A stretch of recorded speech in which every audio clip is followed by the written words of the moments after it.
అపోస్తలుడైన యోహాను ఆ యొక్క పద్మస్ దీపములో ఆయన ఉన్నాడు.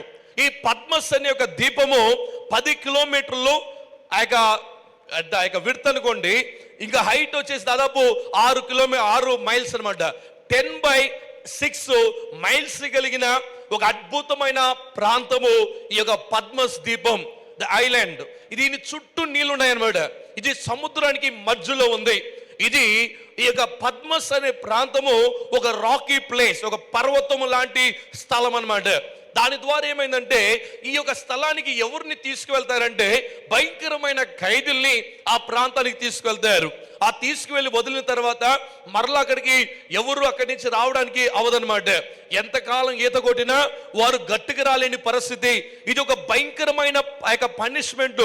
రోమా సామ్రాజ్యము రాజులు ఆ కాలములో ఆ యొక్క పెద్దలు ఇలాంటి నిర్ణయాలు చేశారనమాట.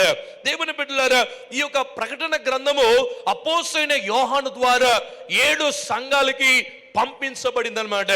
7 సంఘాల్లో ఆ యొక్క దేవుని యొక్క స్వరాన్ని వినిపించడానికి, రాబోయే కాలములో దేవుని సంఘానికి జరిగే విషయాలు, సంఘాల్లో ఉన్న లోటులు ఏంటి అనే విషయాన్ని చాలా చక్కగా అపోస్తలుడైన యోహాను ద్వారా మనకి బయలుపరచబడిన ఒక అద్భుతమైన ప్రకటన గ్రంథము. ఈ గ్రంథంలో ఆ యొక్క మొదటి అధ్యాయము, ప్రకటన గ్రంథము మొదటి అధ్యాయము 3వ వచనం చదివినట్లయితే, is he who reads and those who hear the words of the prophecy and keep those things which are written in it, for the time is near. ఈ పుస్తకాలంటే, ఈ ప్రకటన గ్రంథం చదివే వాళ్ళంతా ధన్యులంట. చెప్పండి, ఐఎమ్ బ్లెస్డ్. నేను ఆశీర్వదించబడిన వ్యక్తిని. చెప్పండి, నేను ఆశీర్వదించబడిన వ్యక్తిని. ఎందుకంటే ఈ గ్రంథము చదివే వాళ్ళందరూ ఆశీర్వదించబడిన వాళ్ళంట. ఈ గ్రంథము చాలా ప్రత్యేకమైన గ్రంథము. ఈ గ్రంథము చదివే వాళ్ళు ఆశీర్వదించబడి ఉన్నారు, లేకపోతే దీవించబడి ఉన్నారు అని రాస్తూ సమయము సమీపించి ఉన్నది. చాలా ఇంపార్టెంట్ అయిన వర్డ్, సమయము సమీపించి ఉన్నది. అంటే ఈ యొక్క సమయము సమీపించింది ఏంటంటే దేవుని యొక్క రాకడ సమయము సమీపించి ఉన్నది. 2000 సంవత్సరాలకు ముందే అపోస్తలుడైన యోహాను ద్వారా దేవుడు తెలియపరిచిన మాట ఏంటంటే సమయము సమీపించి ఉన్నది. సంఘము 7 సంఘాలు, మన సంఘాన్ని కూడా దేవుడు తెలియపరిచే ఒక అద్భుతమైన మాట. ఈ యొక్క గ్రంథంలో ప్రత్యేకంగా 2 సార్లు ప్రకటన గ్రంథము మొదటి అధ్యాయము 19వ వచనము, ప్రకటన గ్రంథం 1వ అధ్యాయము 8వ వచనంలో రాసినట్లయితే అక్కడ చాలా ప్రాముఖ్యంగా 3 కాలాల గురించి రాయబడి ఉంది. జరిగినది, జరుగుతున్నది, జరగబోతున్న విషయము. Past tense, present tense and future. ఏమవబోతుంది అనే విషయాన్ని చాలా చక్కగా రాస్తున్నాడు అపోస్తలుడైన యోహాను. ఆయన చూస్తుండగా యేసు ప్రభు పలికిన మాట ఏంటంటే, నేనే అల్ఫా ఒమేగా. అల్ఫా ఒమేగా అనే పదము గ్రీక్ పదాలు అన్నమాట. అల్ఫా ఒమేగా అనే ఒక పదం ఎలాంటిదంటే ఏ అండ్ జెడ్, అంటే ఏ టు జెడ్ వరకు. అంటే నేను ఉన్నవాడను, అనువాడనై ఉన్నాను, నా ముందు గాని వెనక గాని ఎవరు లేరు, నేను ఒక్కనే దేవుడును అనే ఒక అద్భుతమైన మాటని ఇక్కడ తెలియచేయబడుతుంది. దేవుని బిడ్డలారా, ఆది కాండము అన్నప్పుడు, ఆది కాండం మొదటి అధ్యాయంకి వచ్చినప్పుడు దేవుడు మొట్టమొదటిగా భూమి ఆకాశములను స్తుతించాను. అంటే దేవుడు భూమి ఆకాశం అప్పటికే సృష్టించాను అని రాస్తున్నాడు. భూమి ఆకాశం అంటే భూమియు పరలోక రాజ్యాన్ని దేవుడు సృష్టించాడు. కాబట్టి దేవుడు ఆయన మనసులో ఉన్నది, లేకుంటే ఆయన ఊహలో ఉన్నది, ఆయన క్రియేటివిటీని మాటలుగా పలుకుతూ ఉండగా ఇవన్నీ కూడా తయారవుతూ వచ్చిందనమాట. ఇంత అద్భుతమైన విషయం ఆయన చెప్పినట్టుగానే జరిగింది. అందుకని దేవుని వాక్యం చెప్తుంది, ఆకాశ భూమి గతించును గాని నా మాట ఎన్నటికీ గతింపవు. కాబట్టి దేవుని బిడ్డలారా, ప్రకటన గ్రంథము ఏమి తెలియపరుస్తుందంటే అపవాది ఓడిపోయాడు. అపవాది ఈజ్ అ డిఫీటెడ్ ఫూల్. సైతాన్ గాడు ఎలాంటి వాడు? ఈజ్ అ డిఫీటెడ్ ఫూల్, అంటే ఓడిపోయిన ఒక మూర్ఖుడు అపవాది. ఎందుకంటే యేసు ప్రభువారు జయించిన వాడై ఉన్నాడు. ఇక్కడ 7 సంఘాల గురించి రాస్తున్నాడు. He is speaking about the 7 churches in the minor, Asia Minor లో ఉన్న 7 సంఘాల గురించి రాస్తున్నాడు. ఆ సంఘము అన్నప్పుడు పదం ఏంటంటే, సంఘము ద చర్చ్ అనే ఒక పదం ఒక అర్థం ఏంటంటే బాడీ అన్నమాట. క్రీస్తు శిరస్సై ఉన్నాడు. క్రీస్తు తలై ఉన్నాడు. క్రీస్తు తలై ఉన్నట్లయితే సంఘము ఈ యొక్క శరీరమై ఉన్నది. కాబట్టి క్రీస్తుకి శరీరానికి ఈ రెండు కలిసినప్పుడే మనము పరిపూర్ణమైన దేవుని యొక్క సంఘముగా లేకుంటే పరలోకముగా మనము తయారవుతాము. దేవుని బిడ్డలారా, ఈ సంఘాల గురించి రాస్తూ ఈ సంఘములో ఉన్న మంచి విషయాలు, ఈ సంఘములో ఉన్న లోటులు గురించి రాస్తూ వచ్చాడు. ఆ రాస్తూ వచ్చినప్పుడు ఇక్కడ ఒక అద్భుతమైన విషయాన్ని తెలియపరుస్తున్నాడు. 7 సంఘాలు అన్నప్పుడు 7 సంఘాలు ఒక దీపపు స్తంభములాగా ఉన్నాయన్నమాట. ఈ యొక్క చూసినట్లయితే ప్రత్యక్ష గుడారములో ఒక దీపపు స్తంభం ఉంటుంది అనమాట. ఈ దీపపు స్తంభం ఎలాగుంటుందంటే మీకు చూపిస్తాను చూడండి. ఈ దీపపు స్తంభము ఇలాగుంటుంది అనమాట. ఈ దీపపు స్తంభంలో 7 దీపాలు ఉంటాయన్నమాట. ఈ దీపం ఎక్కడుంటుందంటే ఇది మధ్యలో ఉంటుంది అనమాట. ప్రత్యక్ష గుడారము లేకుంటే క్యాంపును మీరు తీసుకున్నట్లయితే ఆ క్యాంపు మధ్యలో ఈ 7 దీపాలు కలిగిన ఒక దీపము స్తంభము అక్కడ ఉంటుంది అనమాట. ఈ దీపపు స్తంభము అని యేసు ప్రభు వారు ఆయన తెలియపరిచాడు. ప్రతి సంఘానికి 7 విషయాలు ఉంటాయి అనమాట. 7 అనే పదము పరిపూర్ణత గురించి మాట్లాడుతుంది. దేని గురించి మాట్లాడుతుంది? కంప్లీషన్. 7 అనేది ఒక ఇంటిగ్రిటీ. 7 అనేది చాలా పరిపూర్ణత. చూడండి, దేవుడు 7 రోజులు ఆయన 6 రోజులు సృష్టించి 7 రోజు ఆయన విశ్రాంతి తీసుకున్నాడు. మీరు ఆది కాండములోకి వచ్చినప్పుడు మొదటి అధ్యాయంలో 7 మార్లు హీబ్రూ భాషలో ఆయన 7 పదాలు వాడాడంట. అంటే 7 అనేది చాలా ప్రాముఖ్యమైన ఒక పదము లేకుంటే అక్షరము. కాబట్టి దేవుని బిడ్డలారా, ఈ ప్రకటన గ్రంథములో 8 సార్లు 7 7 7 7 అని వాడబడింది. దాంట్లో మొట్టమొదటి ఏంటంటే 7 సంఘాలకి రాశాడు. ఎన్ని సంఘాలకండి? 7 సంఘాలకి. 7 సంఘాల్లో 7 దీపపు స్తంభాలు ఉన్నాయన్నమాట. ఏమున్నాయండి? 7 దీపపు స్తంభాలు. ఈ 7 దీపపు స్తంభాల్లో 7 నక్షత్రాలకి పోల్చాడు అనమాట. క్రీస్తు చేతుల్లో ఆయన 7 నక్షత్రాలు మోస్తూ ఉన్నాడు. 7 సీలు ముద్రల గురించి రాయబడి ఉంది. ఒక్కొక్క ముద్ర తీయబడుతుండగా ఒక్కొక్క అద్భుతమైన కార్యాలు లేకుంటే యేసు ప్రభు ఒక రాకడ ముందు జరగబోతున్న విషయాల గురించి ఆ ముద్రలు బయలుపరచబడుతుంది. 7 ఆ యొక్క దేవదూతల గురించి రాయబడి ఉంది. 7 దేవదూతలు అంటే ప్రతి సంఘానికి దేవుడు ఒక దేవదూతని ఉంచి ఉన్నాడు. మీకు అందరికీ తెలుసు కదా, 91వ కీర్తనలో రాయబడి ఉంది, ఆయన తన దేవదూతల్ని మన కొరకే ఆజ్ఞాపించి ఉన్నాడంట. దేవుడు తన దేవదూతల్ని మన కొరకే ఆజ్ఞాపించాడు. రాయి తగిలి పడకున్నట్టుగా ఆయన దేవదూతలు మనల్ని ఎత్తి పట్టుకుంటారు. యేసు ప్రభు వారు ఆయన 40 రోజులు ఉపవాసం అయిన తర్వాత ఆయన శోధించేటప్పుడు అదే పదము వాడబడింది. ఇక్కడి నుంచి దూకే నిన్ను దేవదూతలు ఎత్తి పట్టుకుంటారు. కాబట్టి ప్రతి సంఘానికి ప్రతి వ్యక్తికి దేవుడు ఒక దేవదూతని ఆజ్ఞాపించి ఉన్నాడు. ఈరోజు మీరు బయటికి వెళ్ళి వస్తుండగా మీ చుట్టూ దేవదూత సైన్యము పరేడ్ అవుతుండదండి. ఒక పరేడ్ గ్రౌండ్ లో ఉంటుంది అనమాట. మీరు మామూలుగా వెళ్ళట్లేదు. మీ చుట్టూ ఒక అలర్ట్ గా ఉంటాయన్నమాట. ఒకవేళ యాక్సిడెంట్ అవుతుంది అనుకోండి, దేవదూతలు చెప్తాయి దూరంగా వెళ్ళు, దూరంగా వెళ్ళు అని. నీకు తెలియని ఒక ఆత్మీయమైన వాతావరణం మీరు అనుభవించగలరు. ఆ తర్వాత మీరు చూసినట్లయితే 7 క్రొత్త విషయాల గురించి రాయబడి ఉన్నాయి. 7 క్రొత్త విషయాలు ప్రకటన గ్రంథంలో జరిగాయి. ఆ తర్వాత అంటాడు 7 బౌల్స్ అంటారు ఇంగ్లీష్ లో, అంటే 7 గిన్నెల గురించి రాయబడి ఉన్నాయి. ఆ తర్వాత 7 బోరల గురించి రాయబడి ఉన్నాయి. బోరా అన్నప్పుడు దేవుని స్వరము, అది ఒక మ్యూజిక్ కాదండి. కాబట్టి 7 7 7 అనే పదము ఎక్కువగా ప్రకటన గ్రంథములో రాయబడి ఉంది. దేవుని బిడ్డలారా, ఇంకా మనము లోతుగా ఈ సమయం అందు నేర్చుకోబోతున్నాం. ఒక్కొక్క సంఘానికి దేవుడు ఒక దూతను పెట్టాడు. 7 సంఘాలు ఉన్నాయి. 7 సంఘాల దగ్గర దేవుడు ఒక దూతను నియమించున్నాడు. ఆ దూత దైవ సేవకుడై ఉన్నాడు. ఆ దైవ సేవకుడైన వాడు సరైన విధానములో ఆ సంఘాన్ని నడిపించాల్సిన బాధ్యత ప్రతి దైవ సేవకుడి మీద దేవుడు పెట్టి ఉన్నాడు. దేవుని బిడ్డలారా, దైవ సేవకుడు ఆయన ఇష్టం వచ్చినట్టుగా ఇష్టం వచ్చిన బోధని బోధించకూడదు. కానీ ఆది అపోస్తులకి దేవుడు ఏ బోధ అయితే ఇచ్చాడో ఆ బోధ ప్రకారమే ప్రతి సంఘ దైవ సేవకుడు చేయాలి. ప్రతి దైవ సేవకుడు చెప్పినట్టుగా ఆ సంఘం నడవాలి. ఆ సంఘం ఎలాగ నడవాలంటే దేవుని యొక్క అడుగు జాడల్లో నడవాలి. అది మాత్రం కాకుండా ఇక లోతుగా వెళ్ళినట్లయితే దీపపు స్తంభం గురించి రాయబడి ఉంది. ఈ 7 దీపాల మధ్యలో ఆయన సంచరిస్తున్నాడంట. Is moving among the 7 lamps stands అని రాయబడి ఉంది. దేవుడు ఆయన ఒకే దిక్కుండే దేవుడు కాదు. మీరు ఆదికాండం 1వ అధ్యాయము 3వ వచనం రాయబడి ఉంది, the spirit of the lord was whispering on the waters. దేవుని ఆత్మ జలము మీద అల్లాడుచుండెను అని రాయబడి ఉంది. దేవుని బిడ్డలారా, దీని ముందైతే మనకి రోమన్ క్యాథలిక్ సంఘాలు ఏం చేసాయంటే వారు బైబిల్ గ్రంథాన్ని బయట తీసేవారు కాదు, బైబిల్ గ్రంథంలో ఉన్న లోతైన విషయాల్ని బయలుపరిచేవారు కాదు. అయితే దేవుడు మనకిచ్చిన అద్భుతమైన విషయం ఏంటంటే మార్టిన్ లూథర్ ద్వారా ఈ వెలుగైన దేవుని వాక్యము ఈరోజు బహిరంగంగా మీకు తెలియచేయబడుతుంది. వెలుగు దీపము స్తంభం మీద ఏముండాలి?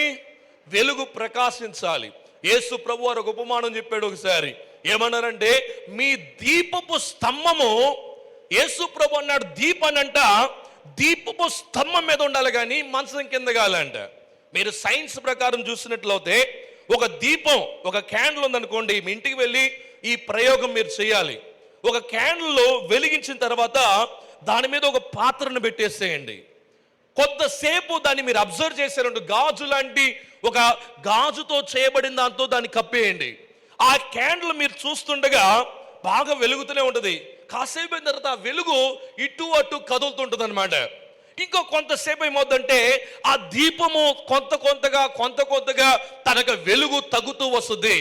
ఆ తర్వాత ఏమైపోతుందంటే ఒకేసారి ఆగిపోతుంది అనమాట. ఎందుకు అలాగవుతుందంటే సైన్స్ ప్రకారం మీరు చూస్తే ఎప్పుడైతే కార్బన్ డైఆక్సైడ్ ఉన్నదో అక్కడ ఈ వెలుగు వెలిగించబడదు అనమాట. ఎప్పుడైతే ఆక్సిజన్ ఉంటుందో అక్కడ ఏమవుతుందంటే ఆ వెలుగు ప్రకాశిస్తుంది అనమాట. ఎంత ఆక్సిజన్ ఉంటుందో అంత అద్భుతంగా ప్రకాశిస్తుంది. ఎప్పుడైతే ఒక దీపపు స్తంభము లేకపోతే దీపాన్ని మనం ఒక దగ్గర దాస్తామో అక్కడ పాపము ప్రవేశించబడుతుంది. బైబిల్ గ్రంథంలో యోహాను సువార్త తెలియపరుస్తుంది, అపవాది అపవాది చీకటికి సంబంధుడు. అపవాది దీపపు స్తంభం మీద ఉన్నాడు కానీ చీకటిలో ఉంటాడంట. చీకటికి సంబంధమైన వాడు అపవాది. అయితే దేవుని బిడ్డలైన మనము దేవుని యొక్క వెలుగై ఉండాలి. ఎందుకంటే నేను లోకానికి వెలుగై ఉన్నాను కాబట్టి మీరు కూడా లోకానికి వెలుగై ఉండాలి.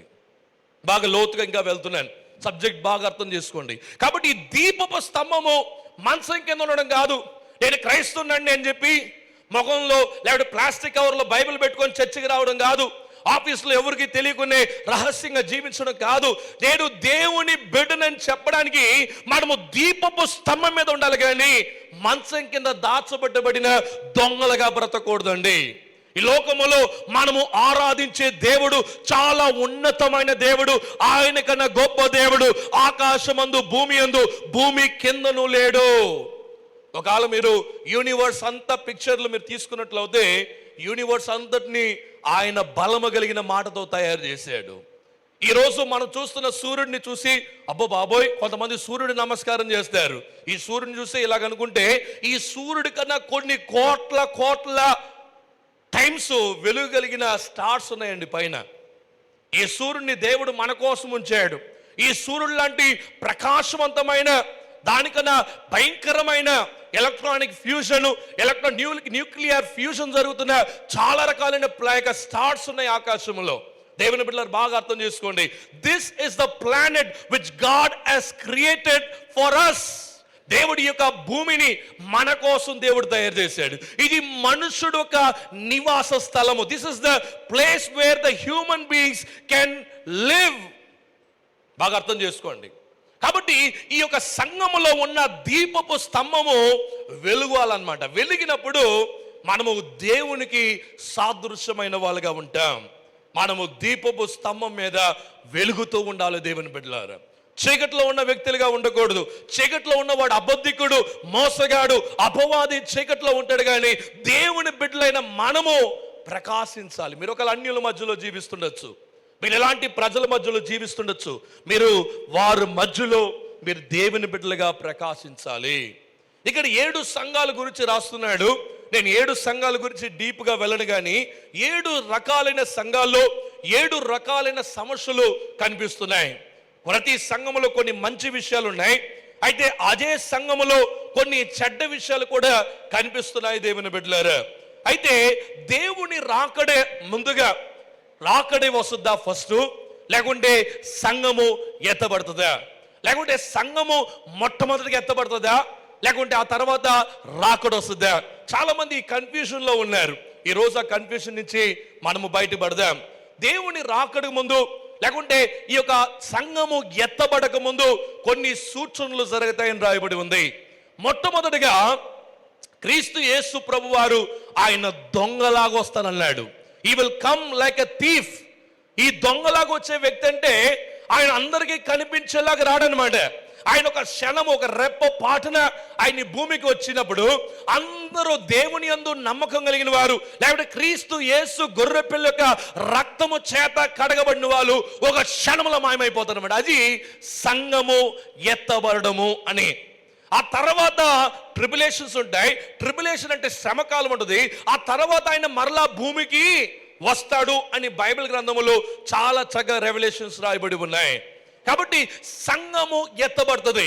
సంఘం ఎత్తబడాలంటే సంఘం పేరును బట్టి ఎత్తబడుతుందా, సంఘములుండే కాపర్ను బట్టి ఎత్తబడుతుందా, సంఘములుండే విశ్వాసులను బట్టి ఎత్తబడుతుందా, సంఘములుండే భయభక్తులను బట్టి ఎత్తబడుతుందా అనే ప్రశ్న చాలా అద్భుతమైంది.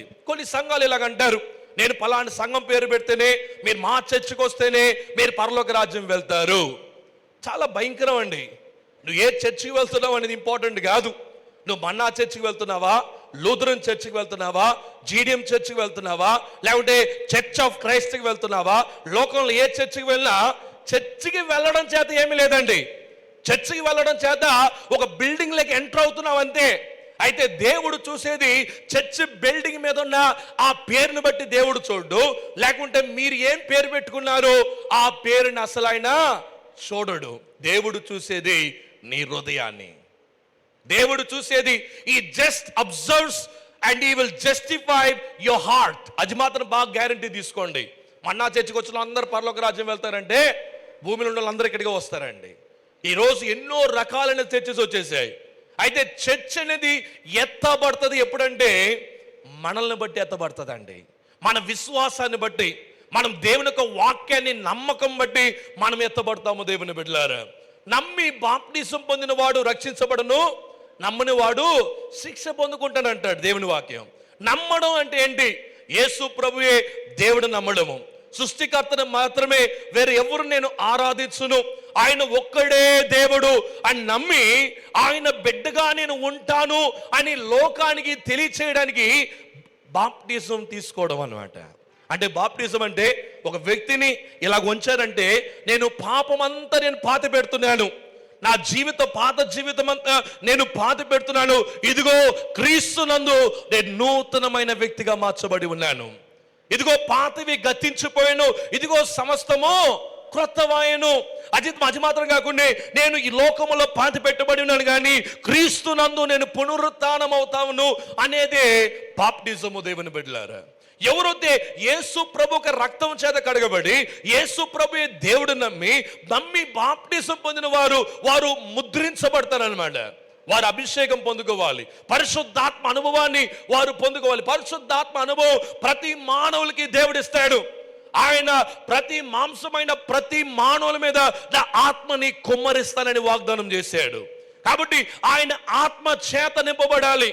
దేవుడు సంఘానికి చాలా విషయాలు చెప్పాడు. ఆత్మ ఫలము, ఆత్మ వరము. వరాలు ఎందుకు వాడతామంటే సంఘములో బయటను వారిని లోపలికి తీసుకురావడానికి వరాలు వాడతాం. కానీ అయితే ప్రతి వ్యక్తి కూడా, ప్రతి విశ్వాసి కూడా నువ్వు ఆత్మ ఫలాలు ఫలించాలి అనే విషయాన్ని జాగ్రత్తగా మీరు గమనించాలి. దేవుని బిడ్డలారా, ఈ రూపాంతరం పొందడం లేకుంటే ఎత్తబడడం ముందు, లేకుంటే ర్యాప్చర్ అవ్వక ముందు ఏమేమి జరుగుతాయని బైబిల్ గ్రంథంలో చూసినట్లయితే దానియేలు గ్రంథము 12వ అధ్యాయము 4వ వచనం రాయబడింది. There will be a increase of knowledge. There will be a increase of the knowledge. దానియేలు గ్రంథానికి, ప్రకటన గ్రంథానికి ఈ రెండు కలిసిన ట్విన్ బ్రదర్స్ లాంటి అన్నమాట పుస్తకం. ఈ రెండు కలిసి ఉంటాయి. కాబట్టి ఈ యొక్క ర్యాప్చర్ లేకుంటే ఎత్తబడలు, సంఘం ఎత్తబడక ముందు ఏమి జరుగుతుందంటే జ్ఞానము విస్తరించబడుతుంది. ఈరోజు చూడండి, మానవుడు ఎంత స్థాయికి తయారైపోయాడంటే, మన లండన్కి వెళ్ళినప్పుడు నేను చూశాను, ఒక 3D సినిమా థియేటర్కి వెళ్ళాను. 4D cinema theatre. ఈ 4D సినిమా థియేటర్లో 3 నిమిషాలు 4 నిమిషాలు సినిమా వేశారు అంతే. ఆ 4 నిమిషాల సినిమా ఎలాగుంటుందని చూడడానికి వెళ్ళినప్పుడు నేను భ్రమించాను. ఎందుకంటే ఆ మూవీలో స్టార్ట్ అయింది, గదంతా చీకటి అయిపోయింది. సడన్గా నా పక్కన వెలుగు వస్తుంది, ఒక పక్షి రెక్కలు కొట్టుకుంటూ నా పక్కన పరిగెడుతుంది అనమాట. ఎలాగుంటుందో ఆలోచించి చూడండి. నీ పక్కన ఉన్నట్టుగా ఆ శబ్దం ఉంటుంది, పక్కన పరిగెడుతున్నప్పుడు రెక్కలు కొట్టుకుంటే ఏ శబ్దం వస్తుందో అలాగొచ్చి ఆ స్క్రీన్ లోపలికి వెళ్ళిపోతుంది అనమాట. ఆ తర్వాత జంతువులు, సింహం వచ్చి ముఖం ఇలా పెడుతుందన్నమాట నీ ముందు. ఎలాగుంటుందంటే నిజంగా వచ్చేసింది రా బాబు అనిపిస్తుంది. కాసేపు అయిన తర్వాత వర్షం వస్తుంది, వర్షము నిజంగా వచ్చినట్టుగా వర్షం పైనుంచి పడుతుంటుంది అనమాట. ఇవన్నీ చూసినప్పుడు ఆశ్చర్యం వేసింది. Human beings, the mind has gained such a great knowledge today. ఈరోజు మార్స్కి వెళ్తున్నాడు, చాలా మూవీస్ మార్స్ మీద తీస్తున్నాడు.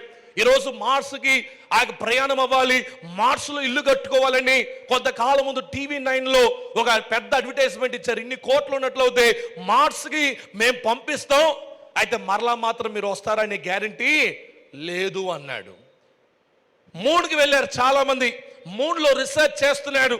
Moon is a beautiful satellite, the natural satellite for the earth. కాబట్టి మనకి చాలా ఆర్టిఫిషియల్ శాటిలైట్స్ ఆకాశంలో తేలాడుతున్నాయి, కానీ నిజమైన దేవుడిచ్చిన అద్భుతమైన శాటిలైట్ మూన్ అన్నమాట. కాబట్టి మన చుట్టూ చాలా ప్లానెట్స్ ఉన్నాయి. మానవుడు ఒక ముఖ్యమైన ఆలోచన అంటే ఏలియన్స్ ఎక్కడన్నా ఉన్నారా అంటే, మనుషుల్లాంటి వేరే రకమైన బీస్ట్, లేకుంటే మృగాల్లాంటి వ్యక్తులు, లేకుంటే మనుషుల్లాంటి ఏదన్నా వ్యక్తులు ఉన్నారా అని చెప్పి ఆకాశంలో భయంకరంగా రీసెర్చ్ చేస్తున్నారు ఈరోజు మానవుడు. నిజమైన ఏలియన్స్ ఎవరంటే ఏంజల్ ఆఫ్ గాడ్. ఈ భూమికి సంబంధించిన వారు ఎవరైనా they are called as aliens అంటారు. ఏంటండి ఏలియన్స్? మీరు చాలాసార్లు చాలా ఆ యొక్క విషయాలు మీరు చూస్తుంటారు. ఏలియన్స్ కొంతమంది చెన్నైలో, తమిళనాడులో కొంతకాలం ముందు, అంటే దాదాపు ఒక 25 సంవత్సరాలు 20 సంవత్సరాల ముందు ఒక పెద్ద న్యూస్ వచ్చింది. ఏంటంటే ఒక చిన్న టీ కప్ లాంటి దాంట్లో ఆ యొక్క పైనుంచి భూమికి మానవులు వచ్చారు అని కొన్ని ఫొటోస్ వాళ్ళు కనిపించాయంట. కాబట్టి దేవుని బిడ్డలారా, ఏలియన్స్ ఉన్నారు అని సైంటిస్టులు, నాసా కూడా నమ్ముతుంది. కొన్నిసార్లు కొన్ని సైన్స్ చూసినట్లయితే ఆ యొక్క అద్భుతమైన పొలంలో ఈ యొక్క ఏలియన్స్ వచ్చి కొన్ని మార్క్స్ చేసి వెళ్ళిపోయాయని కొన్ని ఫొటోస్ ఉన్నాయి. ఏలియన్స్ ఈరోజు పెద్ద న్యూస్ అన్నమాట.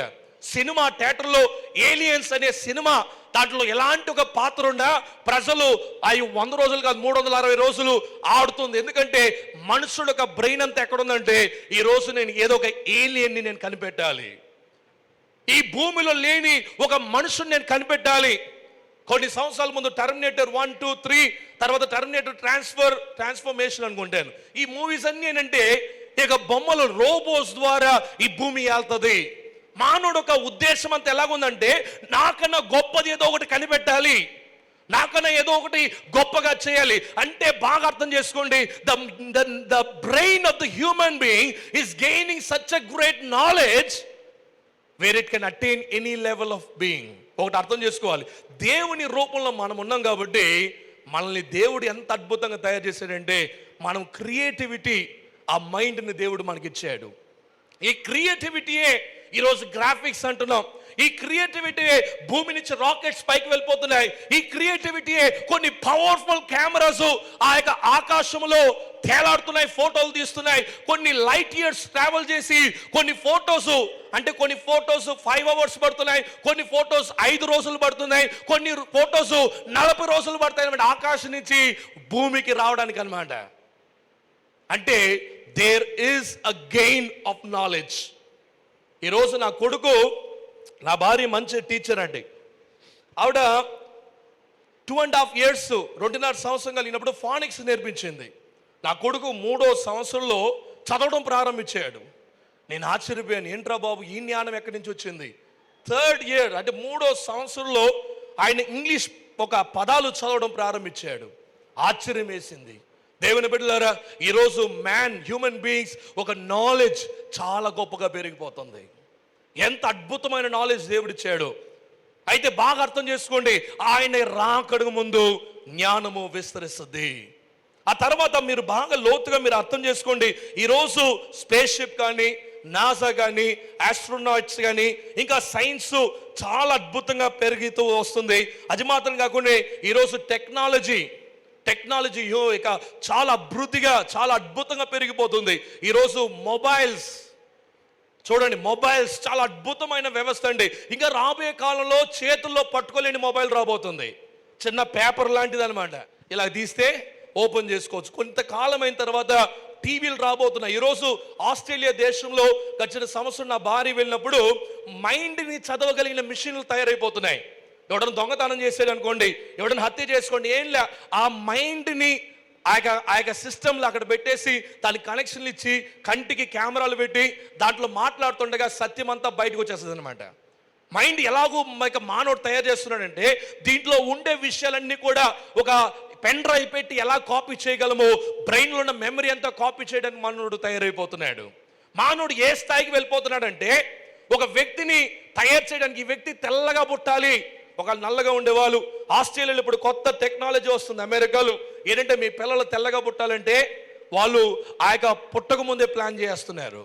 వాడు ఈ హైట్లో ఉండాలి, ఈ వెయిట్ ఉండాలి, ఈ కలర్ ఉండాలి, ముక్కిలాగా ఉండాలి, నువ్వే డిజైన్ చేయగలవు. అలాంటి కాలము వచ్చేసిందండి. దేవుని పిల్లలు బాగా ఆలోచించి చూడండి. ఈరోజు లోకం ఎంత నాలెడ్జ్ పొందుకుంటుందంటే ఈరోజు వరల్డ్లో ఫేమస్ అయింది మ్యాక్ అంటే యాపిల్ వాడు ప్రొడ్యూస్ చేసే ఆ యొక్క అమేజింగ్ ప్రోడక్ట్స్ ప్రొడ్యూస్ చేస్తున్నాడు. ఈరోజు నడుస్తున్న ఆ యొక్క యాపిల్ ఆ యొక్క వాచెస్ మీరు నడుస్తున్న ఎన్ని కిలోమీటర్లు నడిచారు, ఎంత ఎనర్జీ వేస్ట్ అయింది, ఎంత మీరు వెయిట్ లాస్ అవుతున్నారు, ప్రతి విషయం ఈరోజు స్కానింగ్ మిషన్లు, ఎంఆర్ఐ ఇవన్నీ మీరు చూసినప్పుడు మానవుడికి వచ్చే జ్ఞానము నిజంగా ఆశ్చర్యమైపోతుందండి. ఆశ్చర్యమైపోయింది. దీనికి ముందు పెంటియం 1, పెంటియం 2, పెంటియం 3, పెంటియం 4, ఈరోజు వచ్చే మ్యాక్స్ సిస్టమ్స్ ఎంత ఫాస్ట్ అంటే సూపర్ సానిక్ కంప్యూటర్స్ కన్నా ఫాస్ట్గా ఉన్నాయి. ఇవన్నీ ఎందుకు చెప్తున్నానంటే ఆ యొక్క సంఘము ఎత్తబడక ముందు జ్ఞానము విస్తరించబడుతుంది. రెండో విషయం ఏంటంటే యుద్ధాలు ప్రారంభమవుతాయి అన్నమాట. Already first world war, second world war జరిగిపోయింది.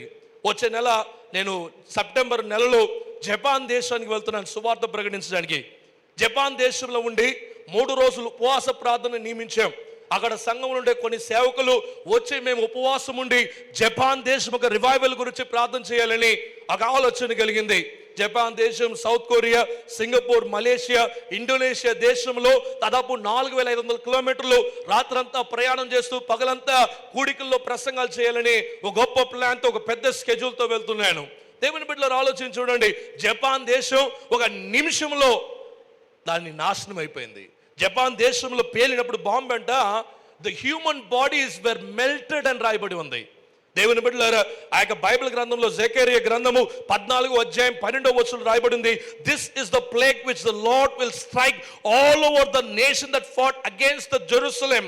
Their fleshes will rot while they are still standing on their feet, and their eyes will rot in their sockets, and their tongue will rot in their mouths అని రాయబడి ఉంది. అంటే ఒక bomb పేలినప్పుడు ఇప్పుడు ఇంకా powerful bombs వచ్చేసాయండి. చాలా అద్భుతమైన bombs. ఒక బాంబు వేసా చాలు భూమి అంతా బద్దలైపోయి భూమిలో ఉన్న మనుషులంతా కరిగిపోయేలాంటి బాంబులు వచ్చేసాయి. జపాన్లో బాంబు పేలినప్పుడు అంట శర్రలు అలాగా నిలబడి ఉండగా శర్రంలో ఉన్న కండలన్నీ కరిగి నీళ్ళలా కారిపోయినాయి అంట. This is the prophecy.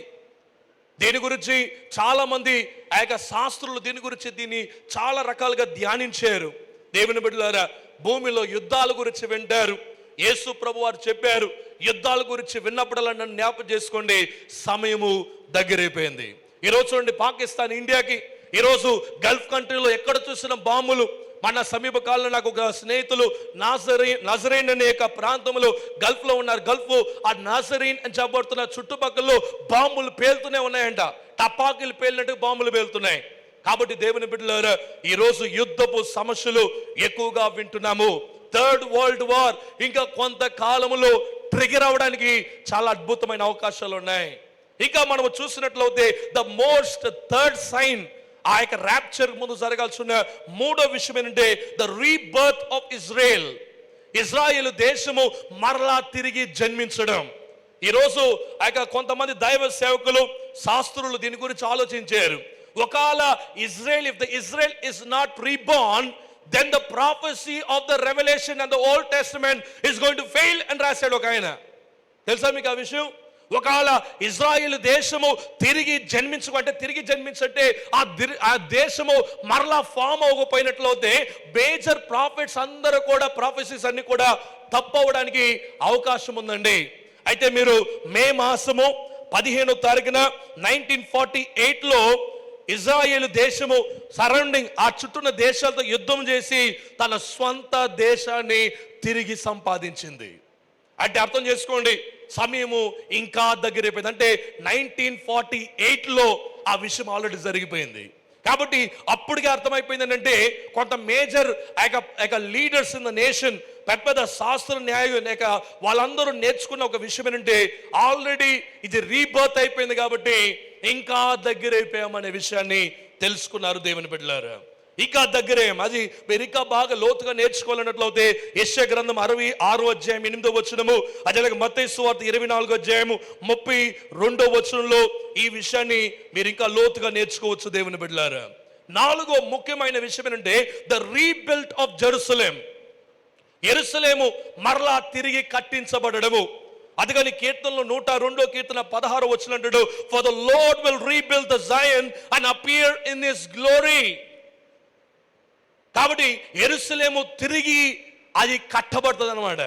ఈరోజు చూడండి, బెన్హీన్ గారు కానీ పాల్దన్ గారు కానీ పెద్ద ప్రాఫిట్స్, పెద్ద సేవకులు అందరూ కూడా ఎక్కడున్నారంటే యెరూషలేములో కడుతున్నారండి. ప్రేయర్ టవర్స్ కావచ్చు, పెద్ద వర్షిపింగ్ కాన్సర్ట్స్ కావచ్చు. ఈరోజు మైండ్ సెట్ అంతా కూడా చూడండి, లోకంలో ఉన్న ప్రతి క్రైస్తవుడు యెరూషలేం వెళ్ళాలి, హోలీ ల్యాండ్ టూర్కి వెళ్ళాలని ఆలోచించడం పడుతుంది. దీని అర్థమేంటంటే every man and every human beings will concentrate on rebuilding the Jerusalem. ఈరోజు యెరూషలేం తిరిగి కట్టబడాలని లోకంలో అనేక దేశాలు డొనేషన్లు పంపిస్తున్నారండి. కారణం ఎందుకంటే యెరూషలేము తిరిగి అది కట్టబడాలి.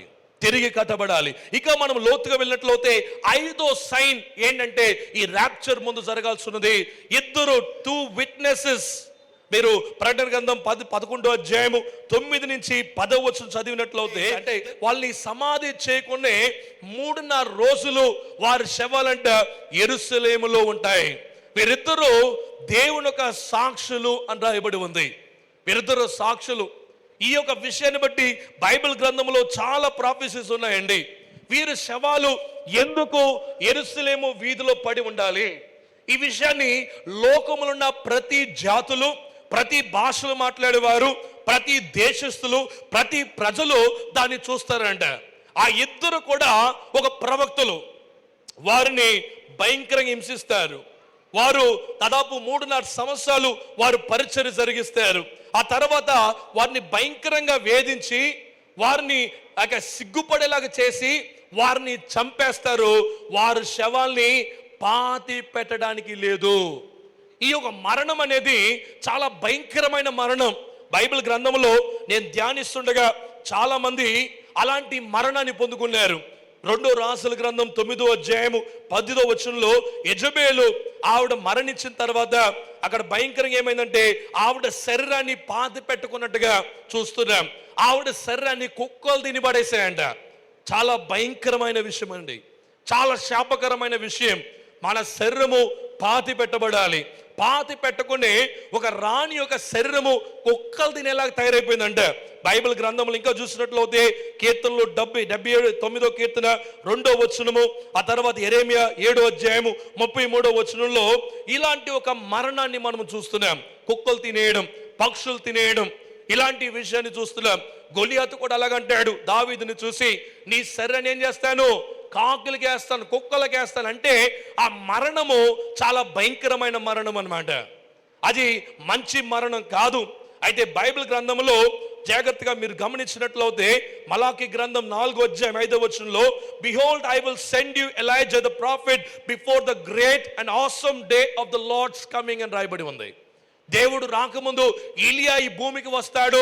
ఇంకొక డౌటింగ్ ఏంటంటే ఎలియా కన్ఫర్మేషన్ బాగానే ఉంది. మోసే యేసు ప్రభు వారు రూపాంతర పర్వతం మీద ఉన్నప్పుడు యేసు ప్రభు వారు ఆయన చూశారు. ఎవరు? ఎలియాని, అజలగా మోసేని వారు కలుసుకున్నారు. అప్పుడు పేతురు అంటాడు మిగతా శిష్యులు, మీకు ముగ్గురికి 3 ప్రత్యక్ష గూడాలు కడతామన్నాడు. అప్పుడు యేసు ప్రభు అన్నారు, బాబు ఇవన్నీ కూడా ఎవరికి చెప్పాల్సిన పని లేదు, నువ్వు మౌనంగా ఉండన్నారు. కాబట్టి ఒక శాస్త్రనేతలు లేకపోతే బైబిల్ స్కాలర్స్ ఏమంటున్నారంటే, ఒకటి ఎలియా తర్వాత మోసే రావచ్చు, ఇంకా కొంతమంది అంటున్నారు ఎలియా ఆనోకు రావడానికి అవకాశాలు ఉన్నాయి. ఇది యేసు ప్రభు లేకుంటే సంఘం ఒక ఎత్తబడక ముందు జరగబోతున్న ఒక ప్రాముఖ్యమైన విషయం అండి. వీరు ప్రత్యేకంగా అద్భుతమైన పరిచర్య జరిగిస్తారు. ఆ తర్వాత వారిని చంపివేస్తారు. చంపేసినప్పుడు లోకంలో ఉన్న ప్రతి మానవులు చూస్తారు. ఈరోజు ఎలా చూస్తారు?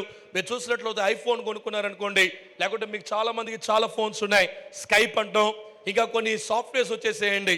ఇప్పుడు ఈవెన్ ఫేస్బుక్ కూడా వీడియో కాన్ఫరెన్స్ చేయొచ్చు. కాబట్టి లోకంలో జరిగే ఎక్కడైనా కూడా ఈరోజు వాట్సాప్ ద్వారా వెంటనే మెసేజ్లు వచ్చేస్తున్నాయి. ఈరోజు ఫేస్బుక్ అంటున్నాం, ఈరోజు ఫేస్ టైం అంటున్నాం, స్కైప్ అంటున్నాం. అంటే లోకంలో జరిగే ఎలాంటి ఒక విషయాన్ని కూడా ఒక నూక్ అండ్ కార్నర్లో ఉండే ఒక వ్యక్తి కూడా ఈరోజు అబ్జర్వ్ చేస్తాం. ఈరోజు చూడండి, ఈరోజు కూలి పని చేసుకుంటున్నాడు, వాట్సాప్ అంటున్నాడు. వాట్సాప్ అంటే ఏమని తెలియదు ఆయనకి, అయితే వాట్సాప్ అంటున్నాడు, ఇంటర్నెట్ వాడేసుకుంటున్నాడు. లోకంలో ఉండే ప్రతి మానవుడు కూడా ఇంటర్నెట్కి అలవాటు పడిపోతున్నాడు.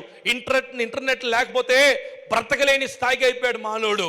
అంటే అర్థం ఏంటంటే, the knowledge is going to increase in such a way that you will be updated every second అన్నమాట.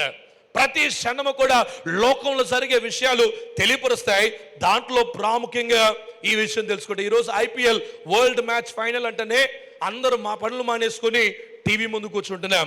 మన తెలంగాణ ఆంధ్రప్రదేశ్ సమస్యలు జరిగేటప్పుడు, ఆ యొక్క బంధువులు స్ట్రైకులు జరిగేటప్పుడు అందరూ టీవీ ముందు ఉన్నారు. ఈరోజు సదాం హుస్సేన్ ఆయన్ని చంపేసినప్పుడు ఆ విషయం టీవీలో, అలాగా వరల్డ్ న్యూస్ అంతటిని కూడా టీవీలో ప్రత్యేకంగా చూడడం అలవాటు నేర్చుకుంటున్నాం. రేపు దినమందు మన కంటి ముందే ఆ విషయాన్ని ఒక అద్భుతమైన విషయంగా మనం చూడబోతున్నాము దేవుని బిడ్డలారా. ఈ విషయము ఇక త్వరలో జరగబోతుంది దేవుని బిడ్డలారా. కాబట్టి ఈ యొక్క విషయము జరిగిన తర్వాత rapture of the church will happen. దేవుని యొక్క సంఘము ఎత్తబడడం జరుగుతుంది. ఆ ఎత్తబడే సమయంలో యేసు ప్రభు వారు మధ్యాకాశంలో కనిపించరు, లోకములు ఎక్కడ ఆయన కనిపించరు, కానీ ఒక రెప్ప పాటున మనుషులందరూ మాయమైపోతారండి. ప్లేన్లో వెళ్ళే వాళ్ళు, ఆ యొక్క బైక్లో డ్రైవ్ చేసేవారు, కార్ డ్రైవ్ చేసేవారు, కూర్చొని మీటింగ్లో కూర్చున్న వారు అందరూ కూడా ఎవరైతే యేసు ప్రభువే దేవుడు నమ్మి ఆయన రక్తం చేత కడగబడి ఆయన బిడ్డలుగా నమ్మకస్తులుగా ఆఖరి నిమిషం వరకు జీవిస్తారో వారు మాట్లాడుతుండగా ఎత్తబడతారన్నమాట. సంఘంలో ఆరాధన జరుగుతుంటది, మాట్లాడుతుంటాం, పాస్టర్ గారు ఇంకొంతమంది సంఘంలో ఎత్తబడతారు. తెలియని రీతిలో కొంతమంది మాయమైపోతారు. లోకంలో న్యూస్ పేపర్స్ కానీ ప్రతి విషయం కానీ పలాని వ్యక్తి కనిపించలేదు, పలాని వ్యక్తి కనిపించలేదు, పలాని వ్యక్తి కనిపించలేదు అని లోకమంతా కూడా న్యూస్ వేగంగా పరుగుతుంటుంది అనమాట. బిషప్ దేవదాస్ అయ్య గారు ఒకసారి అన్నారు, వాళ్ళ సంఘంలో ఒక ఆయన అన్నాడంట, ఈ యొక్క ర్యాప్చర్ గురించి మాట్లాడుతున్నప్పుడు ఆరాధన అయిన తర్వాత అన్నాడంటే, పాస్టర్ గారు మీరు ఎప్పుడు ఆయనకి ఎత్తబడతారు, సంఘం ఎప్పుడు ఎత్తబడుతుందో చెప్పండి, మీ కార్ డ్రైవ్ చేసుకుని వెళ్ళిపోతాను అన్నాడంట. అప్పుడు అన్నాడు, కారు మాత్రం కాదు బాబు, నా ఇల్లు కూడా నువ్వే తీసుకో, చర్చ్ కూడా నువ్వే తీసుకో, ఈ ఆస్తులన్నీ నువ్వే తీసుకో అని చెప్పాడంట. దేవుని బిడ్డలారా, మనం ఈ భూమిలో ఉండడానికి రాలేదు, ఈ భూమిలో మనము ఎత్తబడే సంఘము. దేవునికి స్తోత్రం, హల్లెలూయా. ఎత్తబడడానికి ఏమి కావాలంటే యేసు ప్రభు రక్తం చేత కడగబడాలి. ఈ లోకములో దేవుడు మనకిచ్చిన రక్షణ ఎలాగొస్తుందంటే అది కృప చేత మాత్రమే పొందుకోగలము. You will gain the salvation of Lord Jesus Christ only by grace. అందుకని ప్రత్యక్షంగా ప్రత్యేకంగా ఈ రెవల్యూషన్ అనే మాటకి అర్థం ఏంటంటే దాచబడింది. The thing that you cannot see have been seen directly అన్నమాట. అంటే ఒక ముసుగు వేయబడిన ఒక పుస్తకం లేకపోతే ముసుగు వేయబడిన మన భవిష్యత్తుని యేసు ప్రభు వారు బహిరంగంగా మనకి చూపించడం పేరే ఈ ప్రకటన అండి. ఇది ఇంట్రడక్షన్ మాత్రమే. కాబట్టి ఈ యొక్క సంఘము రూపాంతరం పొందుతాడు, సంఘము ఎత్తబడి ఒక అద్భుతమైన రోజు త్వరలో రాబోతుంది దేవుని బిడ్డలారా, త్వరగా రాబోతుంది. యేసు ప్రభు వారు చెప్పిన సూచనలన్నీ ఇప్పటికి అన్ని జరిగిపోయినాయండి.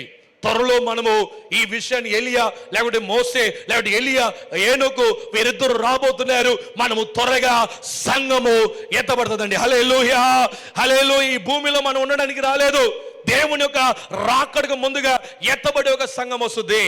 ఇది అయిన తర్వాత సంఘము ఎత్తబడిన తర్వాత ఒక 2 విషయాలు చెప్పి నేను ముగిస్తాను. అప్పుడు ఈ భూమిలో శ్రమకాలం ప్రారంభమవుతుంది. శ్రమలు ప్రారంభమవుతాయి. ఎందుకు శ్రమలు ప్రారంభమవుతాయంటే అంత్యక్రీస్తు అప్పటికి ముద్ర వేయడం ప్రారంభిస్తాడు. ఈరోజు ఆధార్ కార్డ్ అంటున్నాం, ఈరోజు లేకుంటే సోషల్ సెక్యూరిటీ నంబర్ అంటున్నాం అమెరికాలో, లేకుంటే ఆస్ట్రేలియా దేశంలో సిటిజన్షిప్ నంబర్ అనొచ్చు. లోకంలో ఉన్న నంబర్లన్నీ ఏమవుతున్నాయంటే ఈరోజు ఆధార్ కార్డు ఎంత అద్భుతమైందంటే సిస్టము, మీకు ఎన్ని బ్యాంక్ అకౌంట్లు ఉన్నాయి, మీకు గ్యాస్ ఉందా, మీకు ఎన్ని ఆస్తులు ఉన్నాయి, మీ అకౌంట్లో ఎంత డబ్బు ఉంది, మీరు ఎక్కడికి వెళ్తున్నారు, మీరు సిమ్ కార్డు కొనాలన్నా ఏది కొనాలన్నా ఆధార్ కార్డులో మీరు మెంబర్ అయి ఉండాలి. ఆధార్ కార్డులో మెంబర్ కాకపోయినట్లయితే మీరు ఏమి పొందుకోలేరు. ఒక వ్యక్తిని బ్లాక్ చేయాలనుకోండి, ఒక వ్యక్తికి ఏమీ లేని వాడిగా ఒక క్షణంలో చేయాలంటే ఒక ఆధార్ కార్డ్ బ్లాక్ చేస్తే చాలండి. భవిష్యత్తులో మీరు అనుకుంటున్నారేమో, ఫస్ట్ టైము చిప్ ఎక్కడ ప్రారంభమైందంటే లోకంలోనే తమిళనాడులో ఉన్న జూ ఉంది కదా, వల్లువర్ జూ అని, వల్లువర్ జూలో ప్రారంభమైంది అనమాట చిప్పు. ఈరోజు మొబైల్లో ఉండే చిప్పు లాంటిది వల్లువర్ జూలో ప్రారంభమైంది తమిళనాడులో. దీనికి ముందు ఎక్కడ కూడా ప్రారంభాలు. ఎందుకు వల్లువర్ జూలో ప్రారంభమైందంటే అక్కడ పనిచేసే వాళ్ళంట కొంతమంది మిస్సింగ్ అవుతున్నారు, కనిపించకుండా పోతున్నారు. దాని నుంచి ఏ మృగం ఎక్కడుంది, ఏమవుతుంది అని చూసుకోవడానికి మృగాలకి chip system first time introduce చేసింది వల్లువర్ జూలో అనమాట.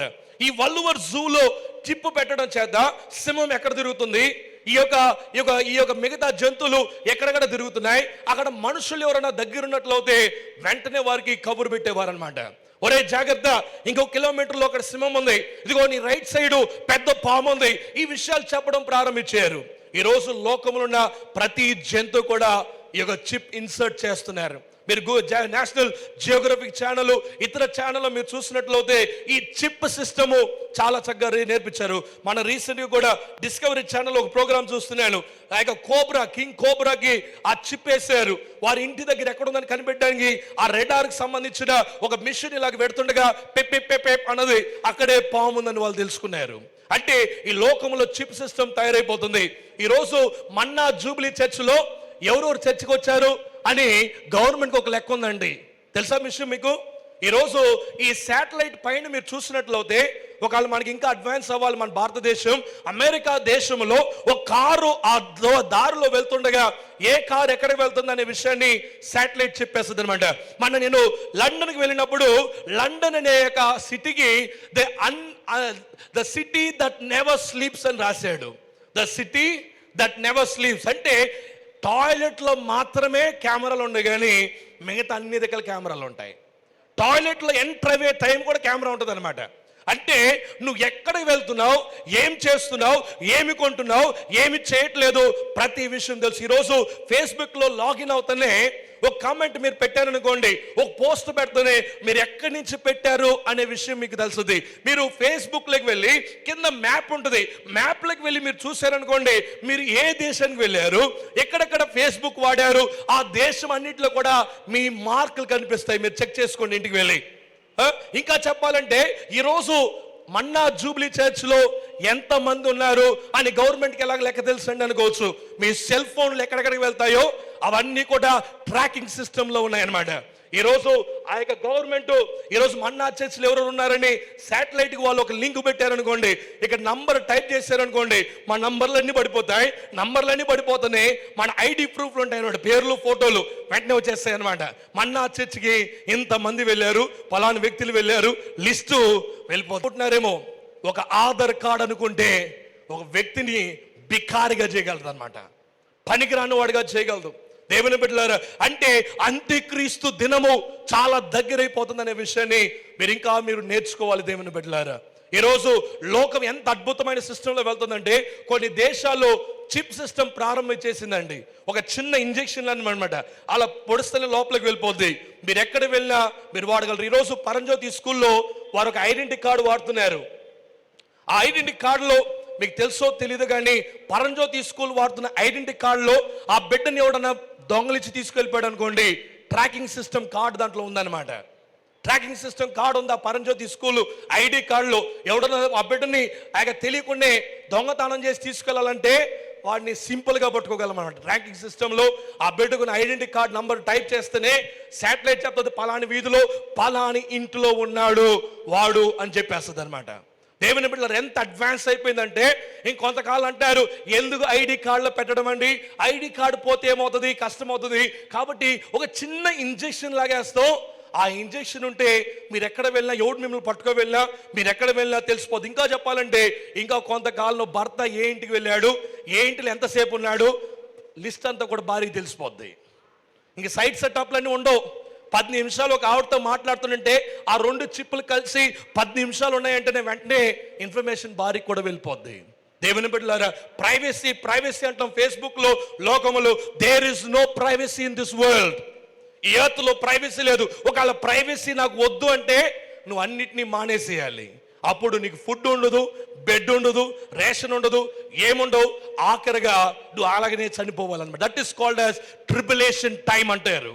ఇదే ఆ యొక్క శోధన, లేకుంటే సమస్యలు, లేకుంటే ట్రిబులేషన్ టైం అంటాం ఇంగ్లీష్లో. ఆ తర్వాత దేవుని రాకడ వస్తుంది. ఎలాగొస్తుందంటే ఒక రెప్ప పాటున ఆయన దేవదూతలతో ఆయన దిగి వస్తాడు. బోరా అనే మాట దేవుని వాక్యము. యేసు ప్రభువారు ఆయన మాటని పలకగా ఆ చచ్చిపోయిన వాళ్ళందరూ మొట్టమొదటిగా తిరిగి లెగిస్తారు. ఆ తర్వాత సజీవులైన వారందరూ కూడా ఆయనతో ఎగిరి పైకి వెళ్ళిపోతాం అన్నమాట. That is the second coming of the lord Jesus Christ. ఆ తర్వాత న్యాయ తీర్పు ఉంటుంది అనమాట. తీర్పు సమయము, తీర్పు తీర్చబడే సమయం వస్తుంది అనమాట. దేవుని బిడ్డలారా, ఆ తీర్పులో నువ్వు ఉండకూడదంటే యేసు ప్రభుని స్వరక్షుడిగా స్వీకరించు. ఆ పరలోక రాజ్యములకి నువ్వు వెళ్ళాలి. ఈ అద్భుతమైన విషయాన్ని నువ్వు చూడాలంటే యేసు ప్రభు గురించి మీరు నమ్మాలి. ఆయన నమ్మి బాప్టిజం పొందండి. బాప్టిజం అనేది ఏముందండి, మన ఒక ఆయన అన్నాడు పుష్కరాల్లో మునగడం, సంఘంలో పాస్టర్ గారు ముంచడంలో తేడా ఏంటి అని అంటారు. పుష్కరాలు 12 సంవత్సరాలు మునగుతామంట, ఇక్కడ లైఫ్ టైంలో ఒకసారి అంట. అవన్నీ అబద్ధం అండి. యేసు ప్రభు దేవుడు నమ్మి ఆయనే దేవుడు నమ్మి ఆయన మాత్రం ఆరాధిస్తాడు, ఆయన తప్ప వేరే దేవుడు లేడు అని లోకానికి చెప్పడానికి నీళ్ళు ముంచుతాం అంతే అండి. నీళ్ళలో ముంచడంలో ఏమి లేదు. డైలీ కూడా కొంతమంది కాలంలో మునిగి వస్తున్నారు. దాంట్లో ఏమీ లేదు. సేవకుల్లో శక్తి ఏమీ లేదు. అయితే దేవుని ముందు, లోకం ముందు నేను యేసు ప్రభు బిడ్డనని చెప్పడానికే బాప్టిజం పొందుతారు దేవుని బిడ్డలారా. ఇంకా మీకు చెప్పాలంటే పునరుత్థానం గురించి చాలా పెద్ద సబ్జెక్టు. ఒకవేళ రాకడ గురించి చెప్పాలంటే, ఒక్కొక్క చిప్పు గురించి చెప్పాలంటే చాలా పెద్ద సబ్జెక్ట్స్, దాదాపు 100 వర్తమానాలు ఇవ్వచ్చు. ఈ సబ్జెక్టులు మీరు నేర్చుకొని దేవుని వాక్యమందు మీరు నిలబడండి దేవుని బిడ్డలారా. చాలా అద్భుతమైన పుస్తకం అండి. మీరు ప్రకటన గ్రంథం ఈ వారం వెళ్ళి, ఈ రోజు వెళ్ళి 1వ అధ్యాయం నుంచి చదువుతూరండి. 22వ అధ్యాయం వరకు చక్కగా మెల్లగా చదవండి. మీకు ఏదైనా డౌట్స్ ఉంటే ఫ్రీగా ఉన్నప్పుడు నాకు ఫోన్ చేయండి, నన్ను కలవండి. మీ ప్రశ్నలకి దేవుని వాక్యముల నుంచి నేను అర్థాలు చెప్తానండి. ఎందుకు చెప్తానంటే ఈ ఆఖరి సమయంలో ఉన్నాము.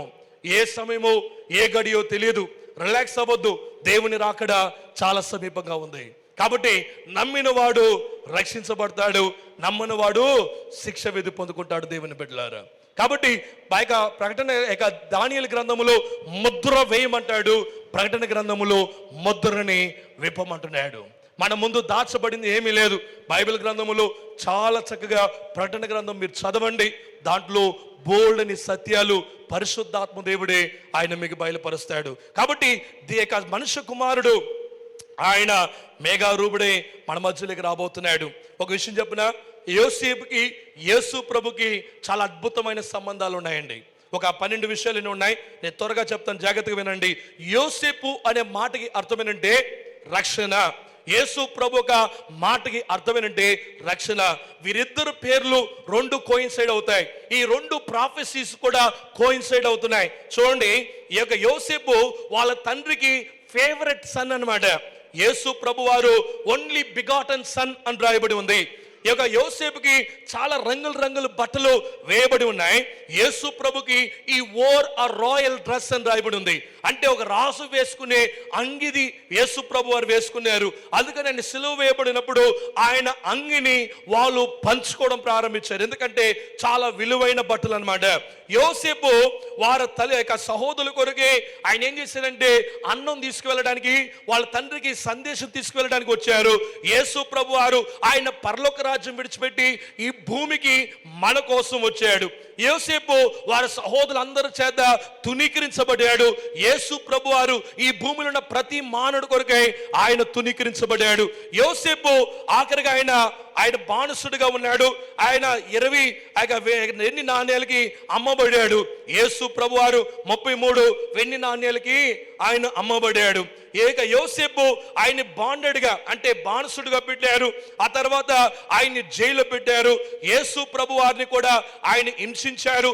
ఆఖరికి సిలువలో వేశారు. దేవుని బిడ్డలారా, యోసేపు ఆఖరిగా ఆయన జైలు నుంచి రాజు భవనానికి వెళ్ళారు.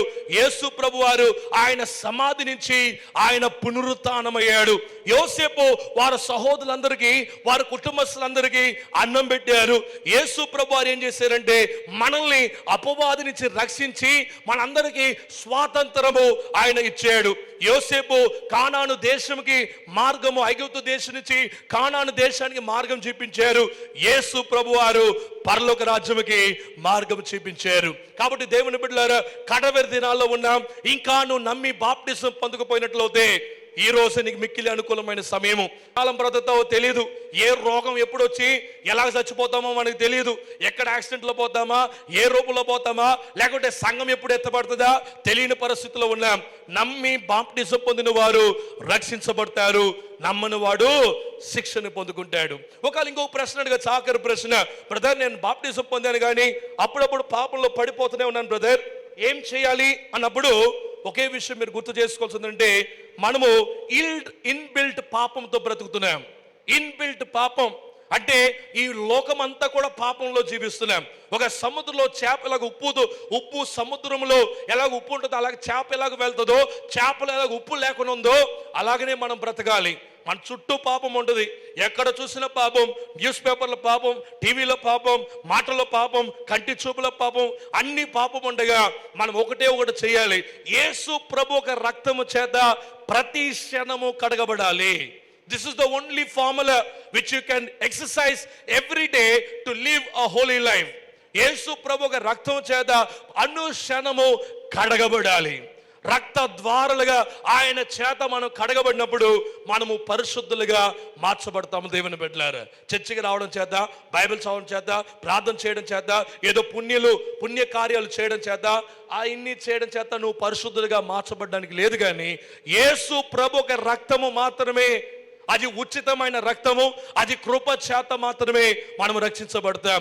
ఎప్పుడైతే నీకు పాపములో పడాను అనే ఆలోచన వస్తుందో వెంటనే యేసు ప్రభు ఒక రక్తం చేత కడగబడు, నువ్వు నీతిమంతుడిగా మార్చబడతావు. ఆయన రాకల్లో నువ్వు ఎత్తబడతావు. దేవుని బిడ్డలారా, అందరూ